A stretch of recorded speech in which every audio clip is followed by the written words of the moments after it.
வீட்டில் வாழைத்தண்டு செஞ்சுருக்கீங்களா? அச்சோ வேண்டவே வேணான்னு பதறி அடிச்சு ஓடுறவங்க கிட்ட சத்தமே இல்லாமல் இந்த வாழைத்தண்டு தோசையும் வேர்க்கடலை சட்னியும் செஞ்சு கொடுத்து பாருங்க, கண்டிப்பாக சாப்பிடுவாங்க.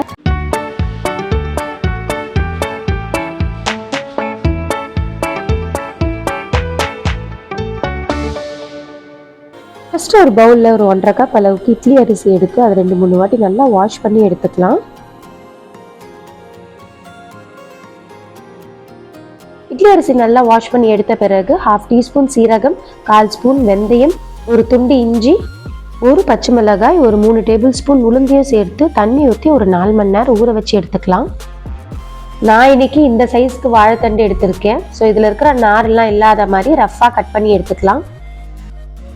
ஒரு மிக்சி ஜார் எடுத்துக்கிட்டு நம்ம கட் பண்ணி வச்சுருந்த வாழைத்தண்டை இதில் ஆட் பண்ணி நல்லா ஃபைனாக அரைச்சி எடுத்துக்கலாம்.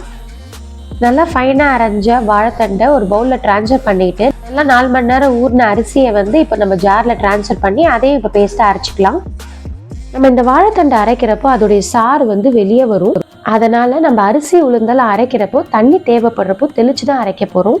இப்போ நம்ம மிக்சி ஜாரில் ஆட் பண்ண அரிசி, உளுந்து, பச்சை மிளகாய், சீரகம், இஞ்சி எல்லாம் நல்லா அரைப்பட்ட உடனே நம்ம ஏற்கனவே அரைச்சி வச்சிருந்த வாழைத்தண்டு இதில் சேர்த்து எந்த ஒரு கட்டி இல்லாமல் ஸ்மூத்தான பேட்டர் இதில் ரெடி பண்ணிடலாம். ஒரு தாளிக்கிற கடாய் எடுத்து ஒரு 1/2 டீஸ்பூன் கடுகு, 1 டீஸ்பூன் உளுத்தம் பருப்பு, ஒரு ஆனியன் நல்லா சின்ன சின்னதாக கட் பண்ணி இதில் சேர்த்துக்கலாம். ஒரு காஞ்ச மிளகாய் இந்த மாதிரி சின்ன சின்னதாக கட் பண்ணி சேர்த்துக்கலாம். கடைசியாக கருவேப்பிலையும் இதில் சேர்த்து ஸ்டவ் ஆஃப் பண்ணி நம்ம அரைச்சி வச்சிருந்த மாவில் இதில் ஆட் பண்ணிடலாம்.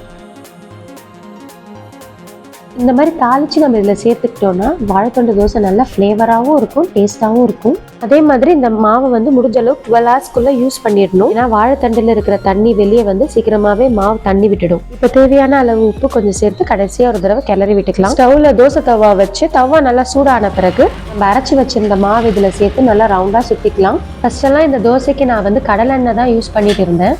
ஆனால் இப்போல்லாம் இந்த தோசைக்கு நான் தேங்காய் எண்ணெய் தான் யூஸ் பண்ணுறேன். ஏன்னா தேங்காய் எண்ணெயில் சுடுறப்போ இதோடைய வாசனையும் டேஸ்ட்டும் ரொம்பவே சூப்பராக இருக்குது.